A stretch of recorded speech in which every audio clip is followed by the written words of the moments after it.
Fine fine. ನಾನೀಗ Chalapathi sir, ಈಗ ಈ ದೂರುದಾರರ ಮೇಲೆ ನೀವು ಅವಾಗಿಂದ ನಾನು ಮಾತಾಡಿಸ್ದಾಗಲೂ ಅಥವಾ ಹಿಂದಿನ ಡಿಬೇಟ್ಗಳಲ್ಲೂ ಕೂಡ ಒಂದು ಅನುಮಾನ ಇದೆ ನಿಮಗೆ. ಈ ಕೇಸ್ ಚಲಪತಿ ಅವರೇ ಹ್ಯಾಂಡಲ್ ಮಾಡಿಬಿಟ್ಟಿದ್ರೆ ಏನು ಮಾಡ್ತಾಯಿದ್ರು? ಮೊದಲು ಈ ವ್ಯಕ್ತಿ ಮೇಲೆ FIR ಆಗ್ತಿದ್ದೆ ನಾನು. ಯಾಕೆ ಆಗ್ತೀರಿ ಅವ್ರ ಮೇಲೆ?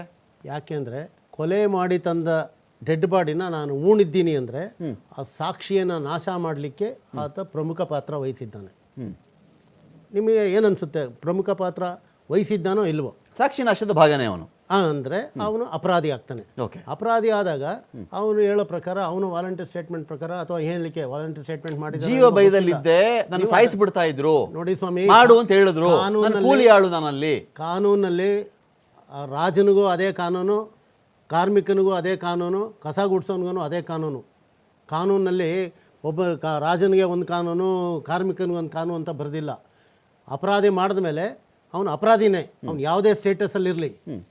ಈಗ ಹಲವಾರು ಮಾಫಿ ಸಾಕ್ಷಿ ಮಾಡ್ಕೊಳ್ಳಿ ಚಲಪತಿ ಸರ್, ಮಾಫಿ ಸಾಕ್ಷಿ ಮಾಡ್ಕೊಂಡು ತನಿಖೆ ಮುಂದುವರಿಸಿ. ನೀವು ನೋಡಿ, ಬಾಡಿ ತೆಗಿಸಿ ಅವನ ಕೈಲಿ. ನೋಡಿ, ಅದನ್ನೇ ಮಾಫಿ ಸಾಕ್ಷಿ ಯಾವಾಗ ಬರುತ್ತೆ ಗೊತ್ತಾ ನಿಮಗೆ? ಹಾಂ, ನೀವು ಕೇಸೇ ರಿಜಿಸ್ಟರ್ ಮಾಡಿದಿರಾ ಅದನ್ನು ಅರೆಸ್ಟೇ ಮಾಡಿದಿರಾ, ಮಾಫಿ ಸಾಕ್ಷಿ ಹೆಂಗಾಗುತ್ತೆ? ನಿಮಗೆ ಯಾರೋ ಕಾನೂನು ಬಗ್ಗೆ ಅರಿವಿಲ್ದಿರ ನಿಮಗೆ ವಿಷಲ್ ಬ್ಲೋವರ್ನ ನೀವು ಒಳಗಡೆ ಹಾಕ್ಬಿಡ್ತೀರ ಹಂಗಾದ್ರೆ? ಖಂಡಿತ. ಅಪರಾಧಿ ಆದಮೇಲೆ ಅವನು ಅಪರಾಧಿನೇ. ಆಮೇಲೆ ಅವನು ಕೋರ್ಟ್ನಲ್ಲಿ ನಡೆದಿದೆ, ಘೋರ ಕೃತ್ಯಗಳು ನಡೆದಿದೆ, ನನ್ನ ಕೈಲಿ ಮಾಡಿಸ್ಬಿಟ್ಟಿದ್ದಾರೆ ಅಂದರೆ ಅವನೇ ಅಪರಾಧಿ. ಹೌದು, 100%, 101%, 101% ಅಪರಾಧಿ ಅವನು. ಅದರಲ್ಲೇನು ಅನುಮಾನನೇ ಇಲ್ಲ. ಒಂದು ಕೊಲೆಯ ಪ್ರಕರಣಕ್ಕೂ ಅಪರಾಧ ಪ್ರಕರಣಕ್ಕೆ ಸಂಬಂಧಪಟ್ಟಂತೆ ಪೊಲೀಸ್ ತನಿಖೆಯಲ್ಲಿ 6 ಜನ ಒಬ್ಬರನ್ನು ಸಾಯಿಸಿರ್ತಾರೆ ಸರ್. ರೀಸೆಂಟ್ ಪ್ರಕರಣನ ನಾನು ಸೇರಿಸ್ಕೊಂಡೆ ಮಾತಾಡಿದೆ. 6 ಜನ 8 ಜನ ಸಾಯಿಸಿರ್ತಾರೆ. ಏನೇನು ಸಾಕ್ಷಿಗಳು ಇಲ್ಲ, CCTVನೂ ಇಲ್ಲ, ಹೊಡೆದವ್ರಿಗೆ ಗೊತ್ತಿಲ್ಲ, ಬಡ್ದವ್ರಿಗೆ ಗೊತ್ತಿಲ್ಲ, ಸತ್ತೋಗಿದ್ದಾರೆ. ಆ ಗುಂಪಿಂದ ಒಬ್ಬ ಎದ್ದು ಬರ್ತಾನೆ, ನಾನೆಲ್ಲ ಹೇಳ್ಬಿಡ್ತೀನಿ ಸ್ವಾಮಿ, ನಾನು ಬಿಟ್ಟುಬಿಡಿ ಅಂತಾನೆ. ಅವನೇ ಮಾಫಿ ಸಾಕ್ಷಿ. ನೋಡಿ, ಒಂದು ಹೇಳ್ತೀನಿ, ಅವನ್ನ ಅರೆಸ್ಟ್ ಮಾಡ್ದಿರಾ ನೀವು ಮಾಫಿ ಸಾಕ್ಷಿ ಮಾಡಲಿಕ್ಕೆ ಕಾನೂನಲ್ಲಿ ಅವಕಾಶನೇ ಇಲ್ಲ. ನಿಮ್ಗೆ ಅದು ಫಸ್ಟ್ ಬೇಸಿಕ್ ಅರ್ಥ ಮಾಡ್ಕೊಳ್ಳಿ. ಓಕೆ, ಫಸ್ಟ್ ಅವನು ಅರೆಸ್ಟ್ ಮಾಡಬೇಕು. ಅರೆಸ್ಟ್ ಮಾಡಿ ಅವನು ಕೋರ್ಟ್ನಲ್ಲಿ ಹೇಳ್ಕೋಬೇಕು, ನಾನು ಮಾಫಿ ಸಾಕ್ಷಿ ಮಾಡ್ತೀನಿ, ಅಲ್ಲಿ ನಾನು ಹೇಳ್ತೀನಿ ಅಂತ ಮ್ಯಾಜಿಸ್ಟ್ರೇಟ್ರ ಮುಂದೆನೇ ಕೊಡಬೇಕು. ಓಕೆ, ಅವನು FIR ಆಗಿ ಅರೆಸ್ಟ್ ಆಗಿ ಅವನಿಗೆ A1 ಅಂತ ಕೊಡ್ತಾರೆ. ಈವನ್ ಚಾರ್ಜ್ ಶೀಟ್ನಲ್ಲಿ ನಾನು ಮಾಡಿದ್ದೀನಿ, ಚಾರ್ಜ್ ಶೀಟ್ನಲ್ಲಿ ಅವನು ಅಪರಾಧಿ ಸ್ಥಾನದಲ್ಲೇ ಇರ್ತದೆ ಹೆಸರು. ಓಕೆ, ಕೊನೆ ಒಳಗೆ ವಿಟ್ನೆಸ್ಸಲ್ಲಿ ಈವನ್ IO ನಂಬರ್ ಆದಮೇಲೆ ಅವನು ನಮ್ಮ ಹೆಸರು ಸೇರಿಸುತ್ತೆ. ಅವನೇನಾದರೂ ಕೋರ್ಟ್ನಲ್ಲಿ ರಿವರ್ಸ್ ಆದರೆ ಆಟೋಮೆಟಿಕ್ಕಾಗಿ ಅಪರಾಧಿಯಾಗಿ ನಿಲ್ತಾನೆ. ಅಪರಾಧಿ ಸ್ಥಾನದಲ್ಲೂ ಅವನ ಹೆಸರು ಇರ್ತದೆ, ವಿಟ್ನೆಸ್ ಬಾಕ್ಸಲ್ಲೂ ಇದರಲ್ಲೂ ಇರ್ತದೆ. ಯಾವ ಕಾರಣಕ್ಕೂ ಅವನು ಫ್ರೀ ಆಗಿ ಅರೆಸ್ಟ್ ಮಾಡಿದಿರ ಅವನು 164 ಸ್ಟೇಟ್ಮೆಂಟ್ ಮಾಡೋಕ್ಕೆ ಬರೋದಿಲ್ಲ, ಎಸ್ಪೆಷಲಿ ಅಪರಾಧಿಗಳಿಗೆ. ಫೈನ್, ನಿಮಗೆ ಇದು ಗೊತ್ತಿರಲಿ. ಕಾನೂನಲ್ಲ ಅರಿವಿಲ್ದ್ರೆ ನಾವು ಏನೇನೋ ಮಾತಾಡ್ತಾ ಇದ್ದೀವಿ. ಕಾನೂನು ಅರಿವು 164 ಇದು 306 CRPC ಪ್ರಕಾರ ಅವನು ಮನ್ನಣೆ ತಗೋಬೇಕು. 306 ತಗೋಬೇಕಾದ್ರೆ ಅವನು ಅರೆಸ್ಟ್ ಆಗಿರಲೇಬೇಕು. ಅರೆಸ್ಟ್ ಆಗದಿರ ಅವನಿಗೆ 306 ಮಾಡ್ಲಿಕ್ಕೆ ಬರೋದಿಲ್ಲ ಜಡ್ಜು. ಈಗ ಎಲ್ಲಿದೆ ಗೊತ್ತಿಲ್ಲದ್ರೆ ಏನೇನೋ ಮಾತಾಡ್ತಾ ಇದ್ದೀವಿ. ಸಂಕೇತ್ ಸರ್, ಇಲ್ಲಿ ಪ್ರಣವ್ ಮೊಹಾಂತಿ ಅವರಿದ್ದಾರೆ, ಅನುಚೇತ್ ಇದ್ದಾರೆ, ದೊಡ್ಡ ದೊಡ್ಡ ಆಫೀಸರ್ಗಳನ್ನು ಈ SIT ತನಿಖೆಯಲ್ಲಿ SIT ರಚನೆ ಮಾಡಲಾಗಿದೆ. ಇಲ್ಲಿ ಇಷ್ಟು ಲೀಗಲಿ, ಚಲಪತಿ ಸರ್ ಹೇಳಿದಷ್ಟು ಲೀಗಲಿ ಪ್ರೊಸೀಜರಲ್ ಲ್ಯಾಪ್ಸಸ್ ಇಲ್ಲಿ ಕಂಡು ಬರ್ತಾ ಇದೆಯಾ ಸರ್? ನೋಡಿ, ಒಬ್ಬ ವ್ಯಕ್ತಿ ಯಾರೇ ಇರಲಿ, ಎಷ್ಟೋ ಜನ ಕೊಲೆ ಮಾಡಿದವರೇ ಹೋಗ್ಬಿಟ್ಟು ಕೊಲೆ ಆಗಿದೆ ಅಥವಾ ಅವ್ರ ಕಳುವಾಗಿದೆ ಅಥವಾ ಅವ್ರ ಬಾಡಿ ಸಿಗ್ತಾ ಇಲ್ಲ ಅನ್ನೋದ್ರ ಬಗ್ಗೆ ಆಗ್ಲಿ ಮತ್ತೊಂದಾಗ್ಲಿ ಕಂಪ್ಲೇಂಟ್ ಕೊಟ್ಟು ಸಾಕಷ್ಟು ಉದಾಹರಣೆಗಳಿದೆ. ಈ ಕೇಸಿಗೆಲ್ಲ ನಾನು ಜನರಲ್ ಹೇಳ್ತಾ ಇರೋದು, ಅವರೇ ಕೊಲೆ ಮಾಡಿರ್ತಾರೆ, ಬೇರೆಯವ್ರ ಮೇಲೆ ಈ ತರ ಕೊಲೆ ಮಾಡಿದಾರೆ ಅಂತ ಕಂಪ್ಲೇಂಟ್ ಕೊಟ್ಟದ್ದು ಉದಾಹರಣೆಗಳಿರ್ತಾರೆ. ಅಂದ್ರೆ ತನಿಖೆ ದಿಕ್ಕು ತಪ್ಪಿಸೋದಕ್ಕೆ. ಅದೇ ರೀತಿ ತಾವೇ ಕಳ್ಳತನ ಮಾಡಿರ್ತಾರೆ, ಈ ತರ ಬೇರೆಯವ್ರು ಯಾರೋ ಕಳ್ಳತನ ಮಾಡ್ಕೊಂಡು ಹೋದ್ರು ಅನ್ನೋದು ಕಂಪ್ಲೇಂಟ್ ಕೊಟ್ಟದ್ದು ಉದಾಹರಣೆಗಳು ಇರ್ತವೆ.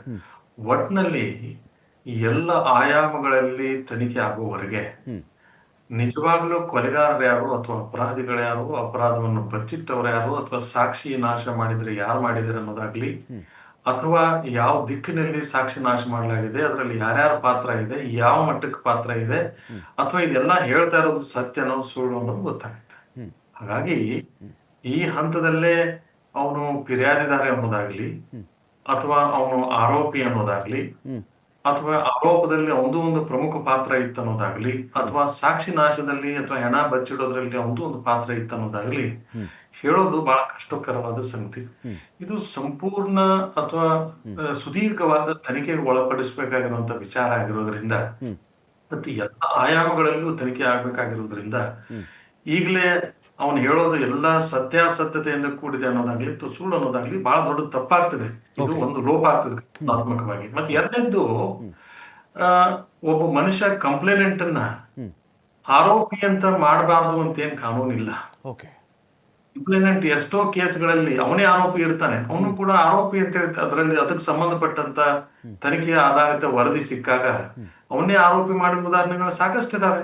ಓಕೆ. ಅಂದ್ರೆ ಯಾರಾದ್ರೂ ಮುಂದೆ ಬಂದು ಅವನೇ ಆರೋಪ ಮಾಡಿದಾನೆ ಅಂತ ಏನಾದ್ರು ಅವನ ಮೇಲೆ ಕಂಪ್ಲೇಂಟ್ ಕೊಟ್ಟಿದ್ರೆ ಮಾತು ಬೇರೆ, ಅವನ ಆರೋಪಿ ಮಾಡಬಹುದಾಗಿತ್ತು. ಬಟ್ ಈಗ ಅವನ್ ಏನ್ ಹೇಳ್ತಾ ಇದ್ದಾನೆ, ಡೆಡ್ ಬಾಡಿ ಇತ್ತು, ಅದನ್ನ ಹೂತ್ ಹಾಕಿದ್ದೆ, ಯಾರ್ಯಾರು ಅದನ್ನ ತೆಗೆದಿದ್ರು ಅಥವಾ ಯಾರ್ಯಾರು ಅದನ್ನ ಪಾತ್ರ ವಹಿಸಿದ್ರು ಅನ್ನೋದ್ರ ಬಗ್ಗೆ ಹೇಳ್ತಾ ಇದ್ದಾನೆ. ಇನ್ನು ಈ ಹಂತದಲ್ಲೇನೆ ಅವನ ಫಿರ್ಯಾದಿಯಲ್ಲಿ ಅವನ್ನೇ ಆರೋಪಿ ಮಾಡೋದಾಗ್ಲಿ ಓಕೆ. ಅಥವಾ ಅವನಿಗೆ ಅದರಲ್ಲಿ ಮುಖ್ಯವಾದ ಪಾತ್ರ ವಹಿಸಿದ್ದಾನೆ ಅಂತ ಅವನ ಹೇಳಿಕೆಯನ್ನು ಕೂಡ ನಾವು ನಂಬೋದಾಗ್ಲಿ ನನ್ನ ಅಭಿಪ್ರಾಯದಲ್ಲಿ ತನಿಖಾ ವರದಿ ಬರೋವರೆಗೆ ತಪ್ಪಾಗ್ತದೆ. ಈಗ ಒಂದು ಉದಾಹರಣೆ ಹೇಳ್ಬಿಡ್ತೀನಿ ತಮ್ಗೆ. FIR ನಲ್ಲಿ ಯಾರ್ದೋ ಅನಾಮಿಕ ವ್ಯಕ್ತಿಗಳ ಮೇಲೆ ಒಂದು ಕಂಪ್ಲೇಂಟ್ ರಿಜಿಸ್ಟರ್ ಆಗಿರ್ತದೆ, ಅನಾಮಧೇಯ ಅಂತ ಹೇಳಿ, ಅಥವಾ ಯಾರೋ ಒಂದು 3 ಜನದ ಮೇಲೆ ಅಕ್ಯೂಸ್ ನಂಬರ್ 1, 2, 3 ಅಂತ ಆಗಿರುತ್ತೆ. ಇನ್ವೆಸ್ಟಿಗೇಷನ್ ಆದ ನಂತರ ಅವ್ರು 3 ಜನರ ಹೆಸರು ಇರ್ಲಿಕ್ಕಿಲ್ಲ ಚಾರ್ಜ್ ಶೀಟ್ ನಲ್ಲಿ, ಬೇರೆ ಒಬ್ಬ 4ನೇ ವ್ಯಕ್ತಿ ಬರಬಹುದು, ಅಥವಾ ಆ 3 ಜನರಲ್ಲಿ ಇಬ್ರು ಏನು ಭಾಗ ಇಲ್ಲ, ಅದರಲ್ಲಿ ಪಾತ್ರ ವಹಿಸಿಲ್ಲ ಅಂತ ಒಬ್ಬನ ಮೇಲೆ ಅದರಲ್ಲಿ ಚಾರ್ಜ್ ಶೀಟ್ ಹಾಕ್ಬಹುದು. ಅಂದ್ರೆ ಫೈನಲ್ ರಿಪೋರ್ಟ್ ಏನಿದೆ ಎಲ್ಲಾ ತನಿಖೆಯ ಎಲ್ಲಾ ಆಯಾಮಗಳೆಲ್ಲ ಆದ ನಂತರ ಅದರ ಆಧಾರದ ಮೇಲೆ ಯಾರ ಪಾತ್ರ ಏನಿದೆ, ಯಾರು ಅಪರಾಧಿನೋ ಅಥವಾ ನಿರಪರಾಧಿನೋ ಅಥವಾ ಯಾರ ಪಾತ್ರ ಇದೇನೋ ಇಲ್ಲೋ ಅಥವಾ ಹೇಳಿಕೆಯಲ್ಲಿ ಸತ್ಯಾಸತ್ಯತೆ ಇದೇನೋ ಇಲ್ಲೋ ಅನ್ನೋದು ಗೊತ್ತಾಗುತ್ತೆ. ಈ ಹಂತದಲ್ಲೇ ನಾವು ಏನೇ ಮಾತನಾಡೋದು ಈ ದಿಕ್ಕಿನಲ್ಲಿ ನನ್ನ ಅಭಿಪ್ರಾಯದಲ್ಲಿ ಸರಿ ಅಲ್ಲ ಅಂತ ನಾನು ಹೇಳ್ತೇನೆ. ಫೈನ್. ನಾನು ಮತ್ತಷ್ಟು ಮಾತಾಡ್ತೀನಿ. ಕೇಶವ್ ಅವರಲ್ಲಿ ಒಂದಷ್ಟು ಪ್ರಶ್ನೆಗಳಿದೆ ನಂದು, ಅವ್ರನ್ನ ಕೇಳ್ತೀನಿ.